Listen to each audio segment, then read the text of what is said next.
ദേവികമളെ നീ ഇറക്കി വിട്ടപ്പോ മരിച്ചുപോയ നമ്മുടെ സുതിമോന്റെ ഭാര്യയാണെന്ന് പോലും നീ ഓർത്തില്ലല്ലോ പാർവതി.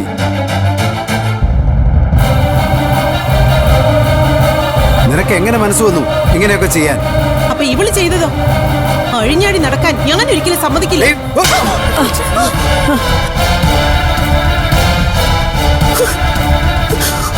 ദേവികമളെ ഈ വീട്ടിൽ നിന്ന് ഇറക്കി വിട്ട നിമിഷം മുതൽ ഞാൻ കരുതി വെച്ചതാ നിനക്ക് ഇങ്ങനെ ഒരു സമ്മാനം തരാം.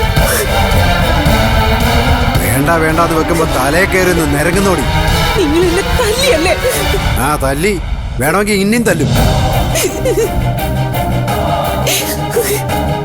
എല്ലാരും കേൾക്കാൻ വേണ്ടി പറയുക, ഞാൻ ഈ വീട് ദേവികമ്മയുടെ പേരിൽ എഴുതി വെക്കാൻ പോവാ.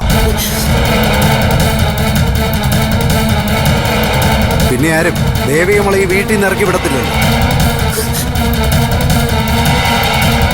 എന്റെ തീരുമാനത്തെ അംഗീകരിക്കാൻ ആർക്കെങ്കിലും താല്പര്യമില്ലെങ്കിൽ ഈ നിമിഷം അവർക്ക് ഈ വീട്ടിൽ നിന്ന് ഇറങ്ങും. അത് ശരി. അപ്പോഴും ഇവിടെ ഉപേക്ഷിക്കാൻ നീ തയ്യാറല്ല അല്ലേ മനോഹര? അല്ലെന്നേ, തയ്യാറല്ല. ഒരു മോളെ സംരക്ഷിക്കേണ്ടത് ഒരച്ഛന്റെ കടമയാണ്. എന്റെ സുതിമോൻ കെട്ടിയ താലി ദേവിയമ്മയുടെ കഴുത്തി കിടക്കുന്നിടത്തോളം കാലം ഞാനത് ചെയ്തിരിക്കും.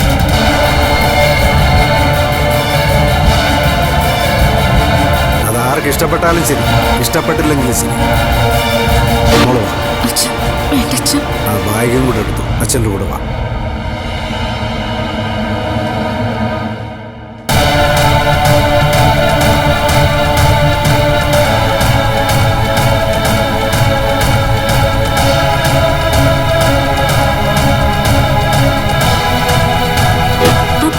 പറഞ്ഞതാ വേണ്ടാത്തതൊന്നും ചെയ്യണ്ടാന്ന്. കേട്ടില്ല, ഇനി അനുഭവിച്ചോ.